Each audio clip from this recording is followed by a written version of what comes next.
반갑습니다. 5월 23일 신나는 목요일 시작합니다. 미국 시장 좀 내렸는데 내용을 보면은 뭐 그렇게 심한 정도는 아닌 것 같습니다. 일단 퀄컴이 안티트러스트 소송 결과가 나빴죠. 그래서 이거는 퀄컴한테 나쁜 거지 시장한테는 나쁠 게 없잖아요. 한 11% 정도 박살났는데 이게 그 핸드폰 칩 분야에서 결국 전체 그 칩 시장에서 만들어진 빵, 그 중에 퀄컴이 혼자 너무 많이 먹었다. 친구들하고 나눠 먹어라. 뭐 이런 내용 아닙니까? 결국. 그러니까 이거는 그 다음에 테슬라 한 6%대 얻어 터졌습니다. 이게 지금 6일 연속 하락해서 대략 한 20% 싹둑 날아가 버렸는데 어저께 그 뭐 모건 스탠리인가 거기서 테슬라 최악의 경우에 주가 뭐 한 10불 정도로 내려갈 수도 있다. 그러니까 중공에서 예상과 달리 그러니까 매출이 나빠지면은 10불대로 내려갈 수 있다. 이런 리포트가 나왔죠. 어제 이거 소개 드릴까 하다가 뭐 테슬라 주식 우리가 뭐 신경 쓸 거 있습니까? 어쨌든 그래도 그 필라델피아 반도체 지수는 한 2% 정도 하락했습니다. 양호하지 않습니까? 지금 그 퀄컴이 11% 정도 박살났는데 그렇고요. 이 외에 또 그 리테일이 그러니까 그 전체적으로 그 미국 데이터 중에서 소매 판매 데이터가 좀 나쁜 걸로 나왔었잖아요. 이미 우리가 알고 있는 내용인데 여기서 이제 구체적으로 기업들을 보니까 실적 발표에서 예상보다 나쁜 기업은 뭐 박살나고 예상보다 좋은 기업은 급등하고 뭐 이런 결과입니다. 그래서 나쁜 기업이 더 많았다는 거죠. 그래서 리테일 분야 주식 많이 빠지고 그렇습니다. 그리고 이제 리테일 분야 이게 나쁜 걸로 나와갖고 이미 2분기 미국 GDP 추정치가 그 이전 2.2%에서 1.8% 선으로 후퇴한 상황입니다. 그렇고요. 그다음에 환율, 유가, 채권 수익률 이거 제가 요즘에 뭐 기존 견해 유지합니다. 아니면 뭐 예상 범위에서 등락입니다. 이렇게 말씀을 이렇게 간단히 드리고 있는데 어떤 분께서 환율 부분 좀 자세하게 분석 원하는 댓글을 주셨습니다. 이에 대해서 이렇게 답변 드리겠습니다. 이 세 가지 변수 제가 꾸준히 체크를 하는데요. 가령 시장에 그 변곡점이 될 만한 사건, 그 분석이 특별히 필요한 사정 변경이 있으면 별도로 분석 영상을 제가 올리고 있습니다. 가령 그 채권 수익률 곡선의 경우에는 역전 현상이 지속되던 시기에 그때 논쟁이 아주 집중했었죠. 그래서 저도 그 당시 분석 영상 여러 건 올렸었고요. 그게 지금도 남아 있습니다. 다. 그때 그 분석의 틀이 지금까지 유지를 하고 있다는 겁니다. 환율은 연초부터 시장 변화 아주 심했잖아요. 그래서 비교적 여러 번 분석 영상 올렸었고요. 유가도 마찬가지입니다. 그래서 기존 균에 유지한다 이런 말은 마지막에 올린 환율 유가 그 분석 모델 전망 유지한다 이런 뜻입니다. 그래야 시간을 절약할 수 있지 않습니까? 그러니까 이 시간은 대략 한 오전 7시 30분 경에 이제 업로드 하려고 하는데 이거 준비하는데 한 최소 3시간 이상 걸립니다. 시간 많이 걸리더라고요, 이거. 그래서 또 7시 30분이라는 이 시간대가 매우 바쁘잖아요. 그래서 영양가 위주로, 쟁점 위주로, 시간 낭비 없이 좀 속도감 있게 이렇게 이제 진행하고 싶습니다. 그러니까 지금 시장에서 진검 승부를 앞두고 있는데 실천적으로 도움이 되는 방향 이렇게 운영을 하려고 이제 노력하고 있습니다. 이 점을 말씀드리겠습니다. 환율은요, 한국 글로벌 기업은 저는 뭐 잘 나갈 거라고 봅니다. 근데 한국 경제는 망가지는 중이다. 이렇게 저는 보고 있습니다. 그래서 2분기 GDP 실적 나오기까지 1,200원 이상 열어두고 있습니다. 당국이 구두 개입, 실제 개입이 이어지고 있지만 효과 없을 거로 저는 봅니다. 좁은 범위 등락에는 일희일비하지 않겠습니다. 유가는요, 결국 오늘 크게 내렸잖아요. 저는 60불 밑으로 내린다는 것이 저희 어떤 기본적인 시각입니다. 이란의 전면 제재 이후에 호르무즈 해협에서 6회의 유조선 습격 사건, 사우디 원유 시설 2번의 드론 피습 사건 이런 게 쭉 이어졌잖아요. 그래서 뭐 지오폴리티컬 리스크가 엄청 커졌지만은 유가 안 오르잖아요. 유가 오르기 힘듭니다 지금. 어제까지 오펙 플러스 얼라이언스들 수교 장관들 회의 움직임 쭉 제가 필요 충분할 정도로 매일 팔로우해 드리고 있습니다. 채권 수익률은요, 이게 지금 패권 전쟁 격화되고 있고, 그래서 미국 경기는 지금 리세션은 아니라는데 대체적으로 의견이 모아지는 것 같고요. 근데 이제 살짝 슬로우 다운 되는 거 아니냐 이런 가능성이 제기되고 있습니다. 이를 반영해서 채권 수익률 조금씩 하락하는 모습입니다. 즉 채권 가격은 오른다는 거죠. 그래서 채권 시장으로 돈이 몰린다. 뭐 이렇게 보여집니다. 그러니까 많이 무브먼트 일어나고 있다. 그래서 등락도 내릴 때는 좀 많이 내리고 수익률이요. 오를 때는 조금 오르고 뭐 이런 어떤 움직임 보이고 있습니다. 어제도 좀 많이 내렸습니다. 예. 여전히 주목하겠습니다. 미중 무역 전쟁에 대해서 아직은 베이징 협상 일정은 아직은 잡히지 않고 있습니다. 그러니까 금평이는 뉴 롱 마치 이렇게 먼 길 간다고 하잖아요. 롱 마치 대장정을 의미합니다. 그러니까 새로운 대장정을 하겠다.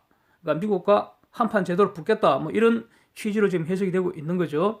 그런데 모택동해가 먼 길을 갈 때는 남는 장사했죠. 그래서 큰 돈 벌었습니다. 그러나 저는 금평이는 손해볼 거다 이렇게 봅니다. 모택동해 상대는 부패한 국민당이었지만 금평이 상대는 미국입니다. 미국 슈퍼파워입니다. 주미 중공 대사가 뭐 협상하자는 깃발을 지금 흔드는 것 같습니다. 중공의 협상문은 열려 있다. 뭐 이러고 있습니다. 미국이 마음이 자꾸 수시로 바뀌어서 협상이 깨졌다. 이러고 있습니다. 예? 이 말은 저는 거울화법 반사 딱 반사한다 그러죠. 거울화법이라고 이름을 붙이겠습니다. 미국이 한 말을 반사시켰다. 이렇게 저는 해석을 하겠습니다. 여기에 대해서 미국 반응은요. 머누스인이 이렇게 말하고 있습니다. US opened new China trade talks based on previous negotiations. 이렇게 말했습니다. 자, 그러니까 언제든지 열려 있다는 거죠. 머누스인도. 그러니까 곧 일정은 잡히겠죠. 예. 그런데 머누스는 다시 팩트를 하나 확인했습니다. Next round of US tariffs on China. 중공에 대한 그러니까 미국의 다음번 관세부가 이것은 at least a month away. 한 달 후에 최소한 한 달 후에는 실행된다는 겁니다. 3천억 불에 대해서 다시 사실을 확인했습니다. 결국 다들 지금 얘기하고 있죠. 그 G20 서밋 in Japan, 일본에서 그 G20 서밋이 6월 28, 29 이렇게 열리지 않습니까? 그때 뭔가 좀 돌파구가 되지 않을까 이렇게 다들 이제 기대를 하는 것 같습니다.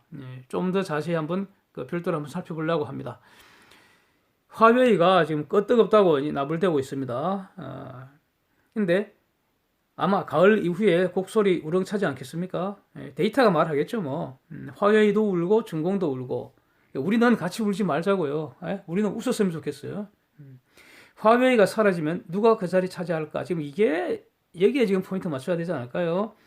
스마트폰, 과연 LG전자가 차지할 수 있을지 관심이 갑니다. 당연히 삼성전자가 그 스마트폰 또 좋아지는 거죠. 당연하고요. 삼성전자는 지금 너무 잘 나가기 때문에 여전히 뭐 걱정할 필요 없고, 그러니까 LG전자 스마트폰은 16분기 연속 적자라지 않습니까? 불쌍하잖아요. 가전 뭐 이런 데서 돈 벌어갖고 이제 다 꼬로박고 있잖아. 그래서 LG전자 MC사업본부가 요즘 엄청 신날 것 같은데 한번 두고 보겠습니다. 하이크비전 등 감시 카메라 대표 기업 5군데를 추가로 제재한다는 내용 어제 나왔고요. 제가 별도 영상으로 올려뒀습니다. 무역 전쟁 전선에 더해서 인권 전선이 또 전개되는지 이게 지금 관심사죠. 인권 침해를 이유로 일단 기업을 제재했는데 과연 이것이 공격의 끝일까요? 후속 공격이 더 세지 않겠습니까? 어디서 어떻게 개시될지 여기에 관심 집중해 보겠습니다. 그러니까 중공에서 여러 가지 대응 방안이 이제 흘러나오고 있어서 유심히 이제 보게 되는데 결론은요, 이 무덤 파는 짓거리 계속하는 것 같습니다. 요즘 그 제갈 공병들 꼴통들인 것 같아요. 확실히 아무리 봐도. 미국과 연결고리를 어느 정도로 해야 하는지, 이 판에 미국과 핵심 연결을 정리해야 되는 거 아닌지, 이런 뭐 근본 문제를 이제 검토해야 한다는 주장들 이렇게 제기되는 것 같아요. 이 주장의 배경은 이런 겁니다. 가령 화웨이를 한번 보십시오. GTE도 그렇고요. 푸젠진화도 그렇고요. 이 생존의 핵심을 미국에 이제 의존하고 있었는데 결정적 순간에 미국이 끈 탁 잘라버리니까 한순간에 죽어버리잖아요. 이런 상황에서 미국과의 관계를 근본적으로 재검토해야 되는 거 아니냐. 뭐 이런 어떤 얘기들이 나오고 있습니다. 그러니까 중공 입장에서 본다면은 얘들 이런 문제 제기 자체는 이해됩니다. 이 정도는 눈치채야죠. 그렇죠? 이건 뭐 당연한 거 아닙니까? 겁날 거 아니에요. 이러다가 진짜 망할 수도 있겠구나 하는 생각을 했다는 거 아닙니까? 그런데 그 해결책으로 지금 뭐 제시되고 있는 것들이, 그러니까 언론에 오르내리는 것들이 다 그 무덤 파는 짓거리다 이렇게 보여진다는 겁니다. 가령 뭐 2017년도에 미국에서 뭐 기름, 가스 63억 불어치를 이제 수입을 해 왔다고 합니다. 그런데 얘들이 걱정하는 거는 갑자기 미국이 가스 공급, 기름 공급 이런 거 중단하면 어떻게 되나 이렇게 걱정하고 있습니다. 지금 미국은 원유 최대 보유하고 있고요. 생산량도 최대입니다.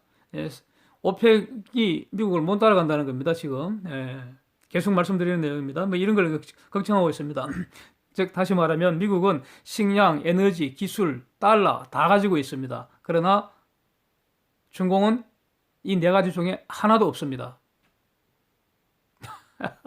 그런데 그래서 이걸 그러면 적절하게 잘라버리고 다른 데로 가자는 얘기인지 간다면 어디로 갈 건데? 에? 러시아 갈 거야? 이란 갈 거야? 그러면 수 털리면 러시아는 안 끊겠어? 이란은 안 끊어버리겠어? 필요하면 중공도 누구도 그랬잖아. 하여튼 오늘 여기서는 요 정도로만 문제 제기만 제가 이렇게 소개해드리고요. 별도로 한번 자세히 지금 살피고 있습니다. 별도로 한번 올리겠습니다.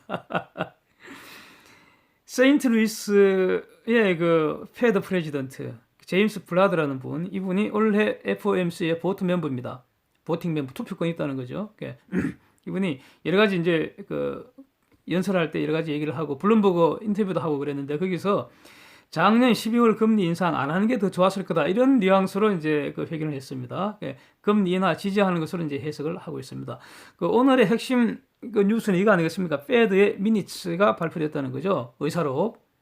지난달 FOMC 회의 의사록 미니츠 이게 이제 발표가 됐습니다. 그러니까 기본적으로 그 금년 들어서 그 페드의 기본적인 정책 전략이라는 것은 페이션트 어프로치, 그러니까 인내 참고 이렇게 지켜보자 이거 아닙니까? 페이션트 어프로치. 그래서 당분간 금리 현 수준으로 가겠다. 근데 그 다음 말이 아주 저는 딱 와닿았습니다. Even if economy improves. 이게 뭡니까? 설사, even if, 가령, 설령, 경제가 좋아지더라도 금리 현 수준으로 당분간 가겠다. 이렇게 발표했습니다. 미니츠가. 이거 굉장히 의미 있다고 보여집니다. 이거는요, 그러니까 금리 인하 방향으로 한 발 더 나갔다. 이렇게 저는 해석하겠습니다. 그 이전에는요, 금리 현 수준에서 관찰을 쭉 하다가 경제 좋아지면은 올릴 수 있다. 이렇게 표현을 했습니다. 근데 표현이 이렇게 바뀐 거죠. 근데 이제는 설령 좋아져도 당분간 그대로 둔다. 이렇게 표현이 바뀌었습니다. 그런데 이제 여기서 그 문제는 이 FOMC는요, 4월 말 5월 초에 열린 거 아닙니까? 근데 이거는 미중 무역 협상이 파탄 나기 전이었습니다. 이게 파탄 난 건 5월 10일이었죠. 5월 10일 워싱턴에서 파탄 난 거죠. 그래서 이걸 염두에 두면은요, 현재의 상황에 대한 FOMC 그 위원들, 이 FOMC 위원들이라면은 현재 이 시대의 최고의 그 금융 전문가들 아닙니까? 그 분야에. 이분들의 의견을 항상 우리는 경청을 해야죠. 비판할 때 비판하더라도. 그래서 이분들의 어떤 그 경제적 평가는 다음 FOMC 이후에 이제 나오게 된다는 거죠. 우리는 그때까지 기다려야 됩니다. 물론 뭐, 그 전에 이분들은 또 개별적으로 연설 기회에 시장과 소통하고 있으니까 우리는 거기에 또 주목을 해야 되고 이렇습니다. 트럼프가 트윗에서 중공기업들 관세 무서워서 베트남 등으로 다 피난가고 있다. 이렇게 이제 그 트윗에서 깠잖아요. 제가 여러 번 말씀을 드렸지 않습니까? 이 말이 사실이라는 데이터가 나왔습니다. 그러니까 베트남 정부에서요, 베트남에 대한 외국인 직접 투자 분석 이 데이터를 이제 내놨는데 4월까지 금년 들어 4월까지 신규 투자 부문에서 중공이 1등이라는 겁니다. KDI 등신들 잠꼬대 하냐? 어제 보도에 따르면요, 경제 전망을 KDI가 GDP 2.6%에서 2.4%를 하향 조정했답니다. 잠꼬대 합니까 이거? 이것들이 진짜 2.4% 성장할 거라고 생각합니까 이거? 1분기 마이너스 0.34%고요. 2분기도 지금 마이너스 가능성이 높습니다. 제가 계속 말씀드리고 있는데요. 그러면 하반기에 도대체 몇 프로 성장을 해야지 연평균 2.4%가 된다는 겁니까? 이것들이 멍청한 겁니까? 아니면 사기치는 겁니까? 저는 이거 틀렸다 베팅하겠습니다. 그리고요, 무슨 정책 대안이라고 내놓은 게 이게 뭡니까? 뭐 금리 내려라, 뭐 생산성 올려야 된다, 추경 엄격히 관리해야 된다, 이 지랄을 하는데 생산성 올린다는 말은 이 말은 언제나 맞는 말이잖아요. 에? 언제나 맞는 말이잖아. 문제는 어떻게 올려야 된다. 이게 있어야 되는 거 아니에요. 지금 왜 생산성 안 올라가는지 저는 여기에 대해서 답이 있습니다. 네. 네? 답이 있습니다. 지금 시간이 너무 길어져서 별도로 제가 한번 그 준비를 하겠습니다.